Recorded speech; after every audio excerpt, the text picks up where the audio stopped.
Yo,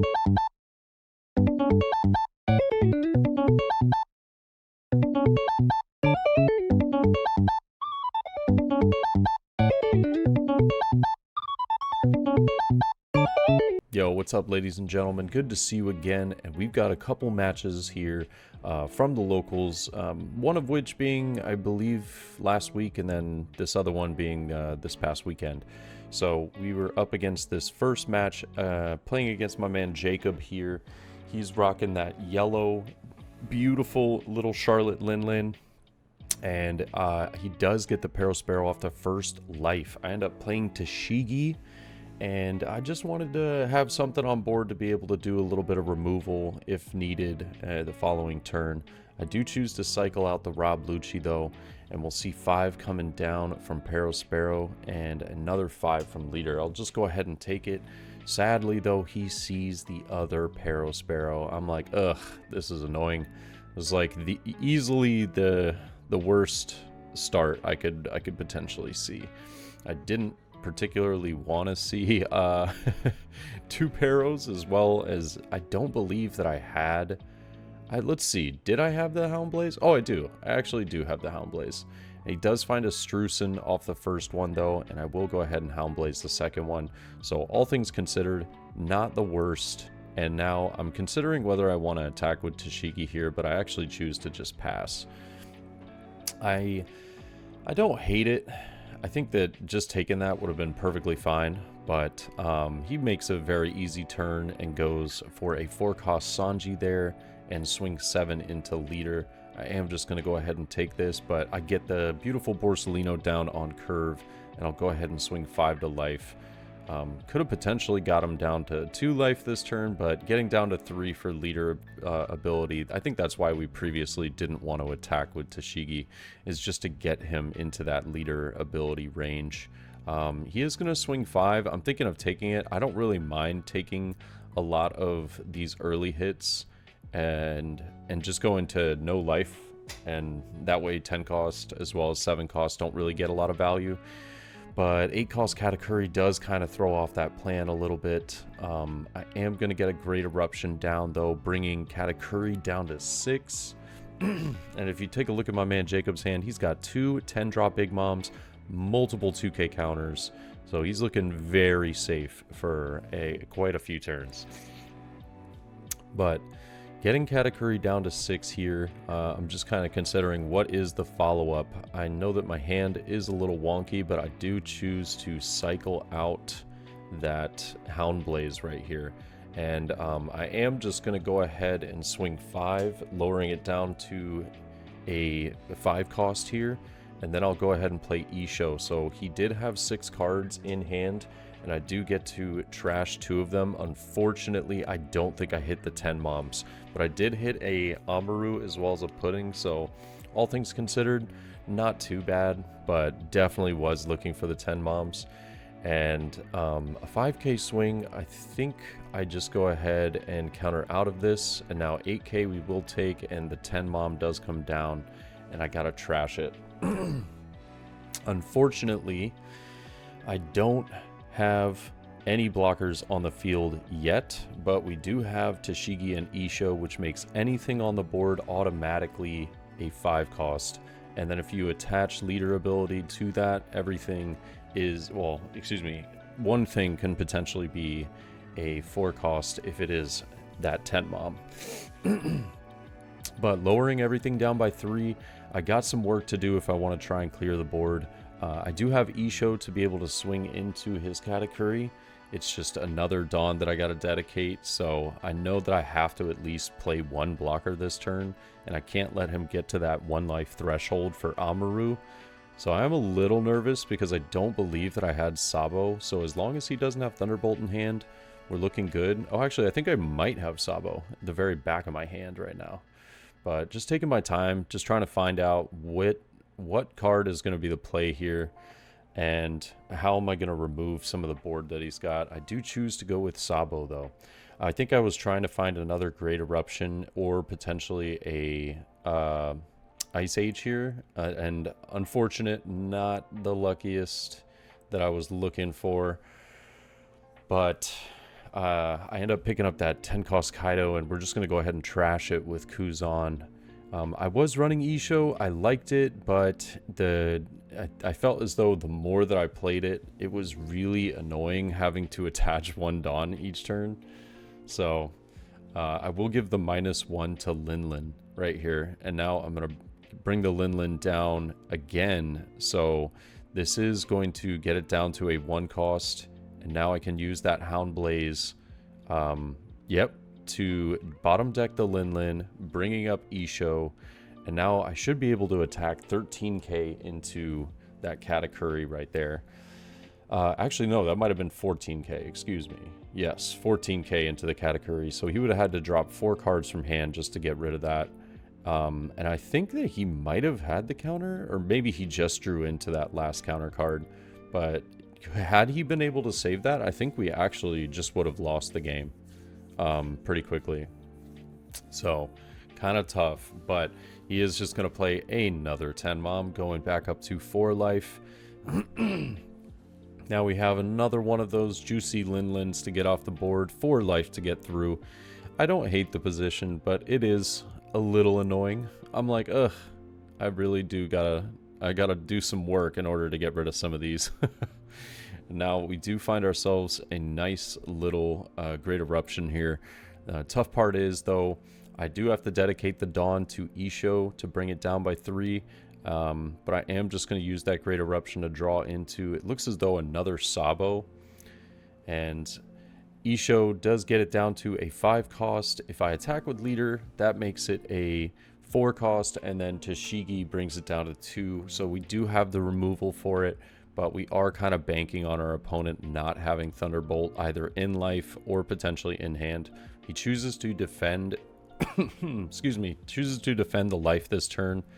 And yeah, I'm just actually going to go ahead and rob Lucci it, bringing down, using everything, bringing it down to a 2 cost.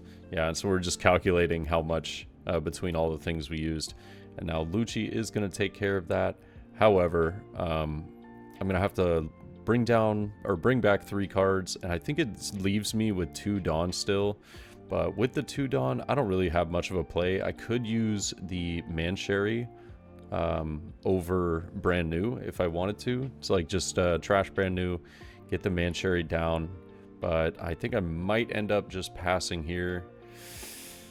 But if you look at his hand, he does have that good old-fashioned 10 cost Mom.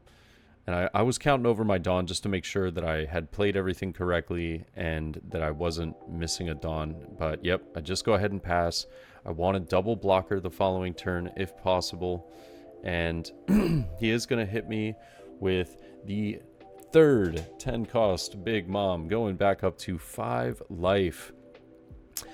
Yet again, only 1 blocker on the field, but it does stop the 2 million volts Amaru, which is really nice. But we got to do some work. We got to get this card off the board and then try and get ourselves to a position where I can start to block her up and feel safe, like I'm not going to just lose the game next turn. So I do have that Sabo as well as a Rebecca in hand. The Rebecca can get me there since we have Kobe just sitting in the trash waiting for us. 1 Dawn on Isho is going to make that Linlin 7 cost. Tashigi is going to bring that down by 2. Leader ability by 1. I think we're still missing 1 cost, if I'm not mistaken. Yeah, I think we're still missing -1 to it that we would need to get in order for Linlin to die this turn to a Kobe play. But I'm just kind of doing the math in my head. What am I working with? What do I have? And I'm just going to go 5 into life. Praying for no triggers. I do get it down by 1. Tashigi's going to bring it down again. And I'm just going to play the Suru over Brand New here. Wanted to get it within KO range. I don't think I have any removal in hand, though. So with the lack of removal, it's 100% that I'm going to have to play Rebecca. And unfortunate, does see the Thunderbolt, gets rid of Sabo here. And now I just have to kind of pray that he doesn't top deck into another Thunderbolt. But at this point in the game, he hasn't seen He hasn't seen he hasn't used another Thunderbolt yet, at least. So that makes me feel sort of confident that I have the ability to just get through this with Rebecca here. But we also do rest the other 4 Dawn for Borsalino. All around pretty solid. We got 2 blockers established. We ended up getting the 10 Mom off the board. We get him within KO range as well. But he will pick up a Sanji here. And looking at his hand, he's got a lot of counter power, but no more of the big characters to play, which makes me very happy. I was like, okay, no 4th Big Mom, please. We will see a really, really strong swing here. He's just choosing what card he wants to put back into his life, and I believe it was Beji, if I'm not mistaken, using leader effect right there, and then gets Sanji established onto the board. I unfortunately had to use Rebecca to block. Would have loved to keep it on the field, but just not possible. I'm going to go ahead and Sabo, though, which is massive for me right here. I get to draw a couple cards, get some counter power in hand, and also simultaneously just protect everything I got from a potential Thunderbolt coming out of life. And I'm trying to go for game this turn, and I'm thinking of whether I have enough. I don't believe I had like a like a Hound Blaze here. I had used all my removal on those 10 cost Big Moms, so I was struggling. But I choose to get rid of Brand New as well as Suru. I don't remember what cards exactly I had in this situation, but I attached one to the Isho just to make it look as though we have the removal, but he's not falling for it. I think if I did have it, I would have used it. So he can just take this pretty freely, and he does end up using the Capone Beige on my leader here. A little annoying, but I'll just go 6 into life, and he will take this. It is another Capone Beige. He actually chooses not to use it. He wanted me to attack, and I don't take the bait here, though. I just play down a 3rd Borsalino. So now we've got ourselves in a pretty solid spot. 3 blockers, all things considered. Yeah, we just have to be able to get out of like a 1,000,000 volts Amaru right here, and that's going to win us the game. Just got to dodge 1 card, but getting through 3 Big Moms is no easy task, and we do end up seeing the 200 million volts Amaru coming down. And with 1 card in hand, he can swing 7 with everything. I'm just going to have to block, and he is going to get the game right here. A little unfortunate. I thought we played it, you know, fairly well to what we had in our hand, but yeah, it was pretty tough to get through 3 of the 10 cost Big Moms. That is rough. But hopping into a second match, we ended up playing my man Taylor this past weekend. He was running an Nell, and the yellow matchup I know is, you know, one of those matches that a lot of people either hate or they love. I've grown to not hate it as much. I used to not be a big fan of the matchup, but the more I played into it, I really don't mind it. I think that there are obviously some games where yellow just sees like a crazy amount of their top end as well as a really good amount of the triggers, but then there's games where they don't see it and you just see absolutely everything. And I think that was kind of one of these matches. Was I really did feel like I saw a healthy amount of cards, and I was feeling really good about the game overall. But we do end up taking that first life from an 8k swing. He'll go ahead and pitch a Sanji, though, to protect that first life, and I'll get Kuzan down. I love that Kuzan being on the board because it pretty much stops Gadatsu from being played, and it forces a Thunderbolt if he does want to get rid of it. But we will see a 6k swing. It looks as though he does have Thunderbolt in hand, but he's not too worried about it. He's just going to play Cracker for now. And probably just try and get some of the removal out of my hand potentially this turn. Wants me to turn that Kuzan sideways and prioritize getting rid of the Cracker. I am just going to put a -1 onto it, though, and swing 5 into life. He does choose to take this one, and I'll use the Great Eruption as well.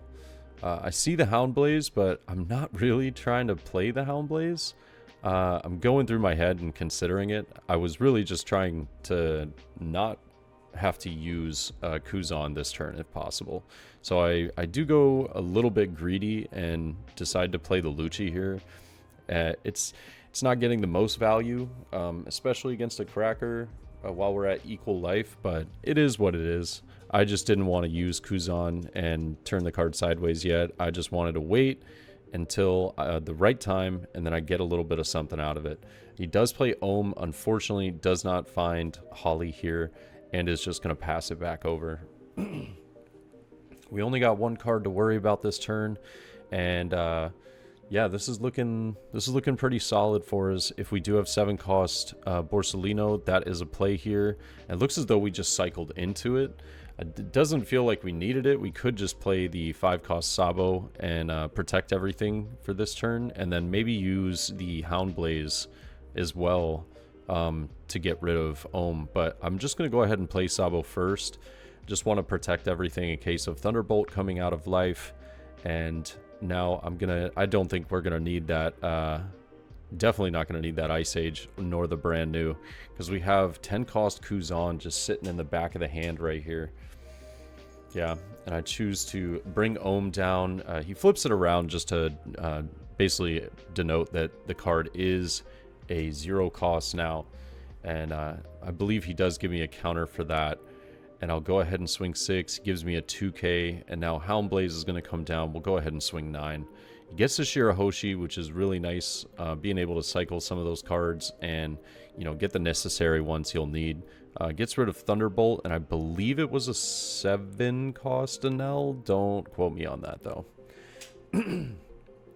Don't quote me on that. 6 into the Kuzan. I am just going to go ahead and say, nah, I'll put it to, or I'll give you a 2k counter. And he puts the Shirahoshi back to the top of the life. I think he wanted to see some different cards. He didn't have any top-end cards in his hand. So the Katakuri was kind of like his last-ditch effort.